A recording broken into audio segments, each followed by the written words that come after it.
fulgura en mis sueños una patria nueva que angusta se eleva de la gloria al reino,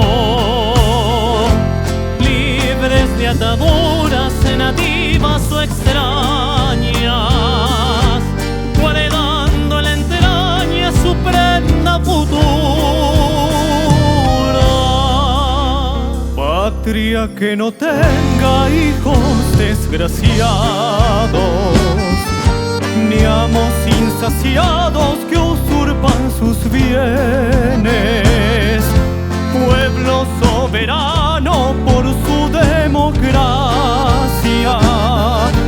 huerto con fragancias de fueros humanos.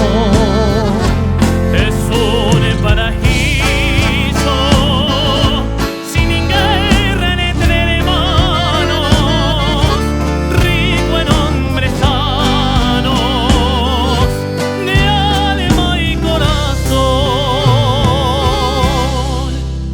con niños alegres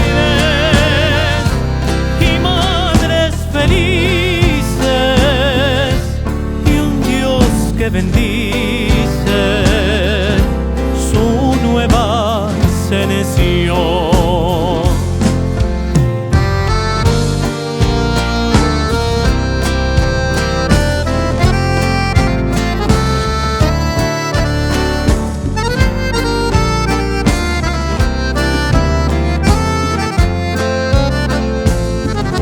Patria sin murallas para el pensamiento, libre como el viento, sin miedo a metrallas. La nación modelo que por su cultura se eleve a la altura de todos los cielos, donde alegren trinos que son libertarios, y a los proletarios y a los campesinos. Patria donde hayan voces de estudiantes, promesa vibrante de luz paraguaya. Sueño en una patria sin hambre ni pena, ni odiosas cadenas que empañen su honor, donde ni bien ni pere, sin sangre ni luto, bajo su impoluto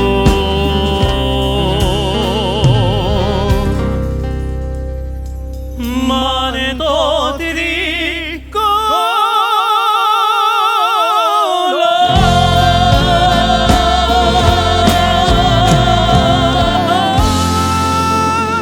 ¡Qué bueno, qué bueno, qué bueno! ¡Qué lindo, qué lindo, qué lindo! ¿Qué categoría sea?